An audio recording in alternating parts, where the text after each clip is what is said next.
کیا آپ جانتے ہیں کہ ایک مرد نے سب سے بڑے بتوں کو چیلنج کیا اور اللہ نے اسے آگ کے اندر بھی بچا لیا؟ آئیے سنتے ہیں حضرت ابراہیم علیہ السلام کی یہ حیران کن کہانی۔ ایک قدیم شہر میں لوگ بڑے اور چھوٹے بتوں کی عبادت کر رہے ہیں۔ حضرت ابراہیم علیہ السلام وہاں آتے ہیں، دل میں افسوس اور فکر کے ساتھ۔ حضرت ابراہیم علیہ السلام لوگوں سے فرماتے ہیں، یہ بت نہ تمہیں سن سکتے ہیں، نہ نقصان یا فائدہ دے سکتے ہیں، صرف اللہ کی عبادت کرو۔ لوگ ہنسنے اور مذاق کرنے لگتے ہیں۔ حضرت ابراہیم علیہ السلام لوگوں سے کہتے ہیں، یہ بڑے بت سے پوچھو، شاید اس نے کیا ہو۔ لوگ سوچنے لگتے ہیں اور حیران رہ جاتے ہیں۔ رات کے وقت حضرت ابراہیم علیہ السلام بت خانہ جاتے ہیں۔ وہ چھوٹے بت توڑ دیتے ہیں اور بڑے بت کے کندھے پر کلہاڑا رکھ دیتے ہیں۔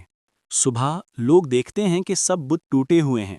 وہ حضرت ابراہیم سے پوچھتے ہیں، یہ کس نے کیا؟ حضرت ابراہیم خاموشی سے بڑے بت کی طرف اشارہ کرتے ہیں۔ صبح لوگ دیکھتے ہیں کہ سب بت ٹوٹے ہوئے ہیں۔ وہ حضرت ابراہیم سے پوچھتے ہیں، یہ کس نے کیا؟ حضرت ابراہیم خاموشی سے بڑے بت کی طرف اشارہ کرتے ہیں۔ غصے میں لوگوں نے حضرت ابراہیم علیہ السلام کو آگ میں ڈالنے کا فیصلہ کیا اور بڑی آگ جلائی۔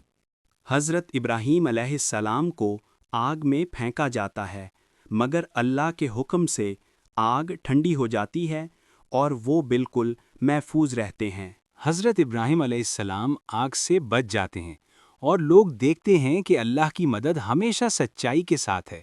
کچھ لوگ ایمان لے آتے ہیں۔ حضرت ابراہیم علیہ السلام لوگوں کو سچائی، توحید اور اللہ کے خوف کی تعلیم دیتے ہیں۔